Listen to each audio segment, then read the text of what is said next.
拼点，对，这个第二次，这个 KO 了，太棒了！他是堪比小胖卫宁辉的拳坛重炮手，擂台火力全开，狂轰乱炸数百拳，当场打飞巴西的世界冠军，最终在医护人员的极力抢救下，才勉强保住一条小命。这位勇猛的小将就是来自我国山东的赵帅，3岁习武，8岁熟练掌握各种散打技巧，10岁便开始登上擂台打比赛。之后不仅多次夺得全国散打锦标赛的冠军，还由于拳脚过于犀利，被外国媒体称为是拳坛黄飞鸿。而在散打界找不到对手后，赵帅便转战自由搏击。如今年仅24岁的他，不仅在散打领域闯出了一番天地，甚至在自由搏击领域也打出了自己的赫赫威名。本场比赛，他的对手就是巴西的拳击冠军米兰达。25岁的他，仅在拳击领域征战了5年时间，就打遍天下无敌手，成功登上世界冠军的宝座。之后转战自由搏击，也是连战连捷，夺得了17战全胜的耀眼战绩。至此，米兰达便完全看不起其他国家的选手和其他流派的武术，而来到中国打比赛之后，更是3番2次的嘲讽中国功夫就和中国足球一样不堪一击。能将这2样放在一起对比，那简直是侮辱我们传承数千年的传统文化。既然这样，那赵帅作为拳坛黄飞鸿，绝对会拼尽全力用拳头让对手领教一下中国功夫的真正实力。话就不多说了，让我们来看一下中国选手在擂台上的精彩表现。随着裁判一声令下，比赛正式开始。红色短裤是中国小伙赵帅，黑色短裤则是巴西冠军米兰达。在拳击领域让人闻风丧胆的米兰达，即使来到了自由搏击领域，也依然是不好惹的存在。此时一上来就率先用各种单击动作妄想抢夺比赛节奏。奈何刚满18岁的赵帅也不是什么任人拿捏的软柿子，更何况出生于习武之家的他与格斗擂台有着很深的渊源。既然巴西黑人敢把中国功夫与中国足球放在一起相提并论，那赵帅必须要用实力证明他这个想法的愚蠢。不过米兰达的实力也是绝对的不容小觑，赵帅如果想要赢下比赛，还是不能掉以轻心。对，这是他的可能主要的进攻的套路。是，但是赵帅的反击，高边腿没有站稳。赵帅的反击非常棒，刚才有2个前手的刺拳击中了对手，而且后手拳应该也是打到了对方的防守线里边。2位选手虽然看起来很年轻，但是看起来这个基础训练的还是挺好的。24、25岁的年龄正是体能最棒的时候。既有力量也有速度，对，比赛非常好看。非常漂亮的接腿迎击，一拳正砸在面门上。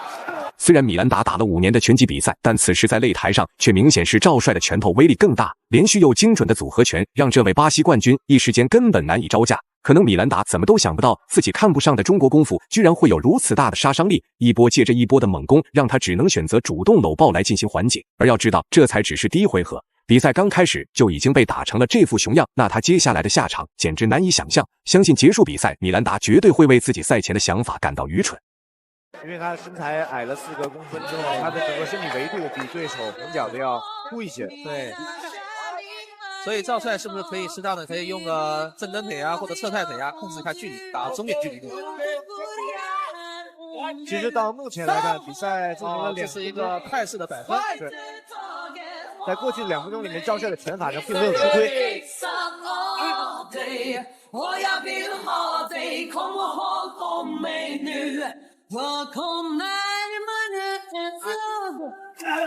受家族熏陶的赵帅此时也在擂台上拿出了该有的实力，无论对手施展什么样的动作与招式，他都能轻松化解，甚至还能在下一秒打出更加有力的防守反击和防守还击。反观强势来滑踢馆的米兰达，虽然之前的战绩很耀眼，但此时在中国小将面前，手中的拳头却丧失了用武之地。而不甘心的米兰达竟施展一招转身后摆妄想，彻底摆脱对手的压制，结果却摔了一个4脚朝天，直接暴露出了自己内心的恐惧。看来他17战全胜的不败战绩，今天要栽到小伙的面前了。就是我吃了亏没关系，我马上还你一个，而且一般是用相同的技术来还以颜色。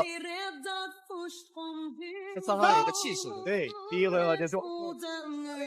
好，第2局比赛开始了。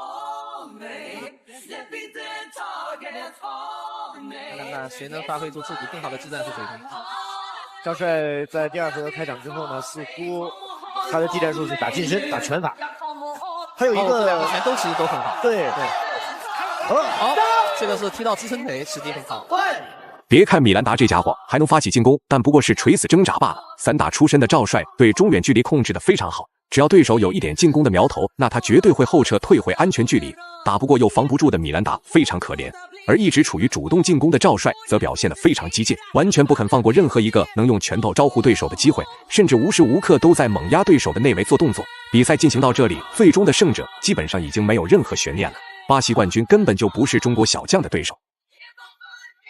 第二回合开局1分钟，对，开局1分钟之后，好像赵帅挨的有效的打击多了一点，比第一回合有所提升。对，还是没有距离可以控制好。是因为他的意图似乎是我支撑腿挨一个低扫踢之后，我冲进去，对，冲进去打拳。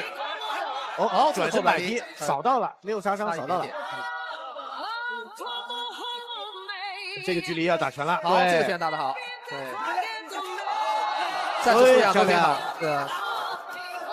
随着时间的推移，米兰达的劣势只会越来越明显，而赵帅聪明的头脑和老练的打法则会越来越压制对手。就算是享誉国际拳坛的世界冠军，那又怎样？在敢打敢拼的中国小将面前，不还只是一个移动的人肉沙袋？一直被牵着鼻子走的米兰达，在短时间内很难找到有效的办法，甚至频繁的重拳也是打得他精神多多少少有些恍惚。就这架势，很难想象到站在面前的是一个名不经传的中国小伙，说不定打完这场比赛以后，绝对能给米兰达造成不小的心理阴影。孙这个选手到目前为止，他打拳打的水准还是非常高的。你看，很顺，而且距离也打得很好，对，能打进去，拳腿。所以我觉得赵帅还是应该控制一下距离，包括可以用一下正蹬腿或者侧踹腿，把这个距离控制好，也会阻止对方进攻的气势。对，到目前为止，赵帅用了2次高扫，但是都摔倒了。对，那么有一次转身后蹬非常漂亮，转身后蹬很漂亮。是，然后这是双方同时的变拳，很戏剧性，对，很戏剧性，像默契一样。又是狂轰乱炸般的火力覆盖，险些就让米兰达看到了天上的太奶。作为名副其实的擂台霸主，他哪里见过这种场面？从来都是他将对手打得躺尸擂台，痛不欲生。像这样被按在擂台边缘暴打的场景，无疑是噩梦般的存在。吃到不少亏的米兰达，再次加强了自己的进攻攻势。不过，虽然他打出的拳脚次数非常频繁，但动作的精准度却像是开玩笑一样。散打最出名的就是对中远距离的把控能力。在这种克制下，米兰达想要做到精准输出，无异于是难于登天。他气势实际上拼的都很好。对，这个非常漂亮。这个要突八了，重要的游击团，对，突八肯定突八了，而且他抓紧时间打下一轮，没错，对红方非常重要。对，所以从我们这个角度啊，大家不一定在后面能看到游击拳，这也是这个搏击的魅力。看拳优势很难说，接着打，对，这个时候拼拳，对，这个第二次，这个 KO 了，太棒了，这个 KO 了，对，这个可能要结束比赛了 ，KO 了，可能要结束比赛了，这个赢太重了，没错。这就是最终赵帅成功在第3回合 KO 对手，拿下了比赛的胜利。以上就是本期视频的全部内容。大家觉得中国小伙赵帅本场比赛的表现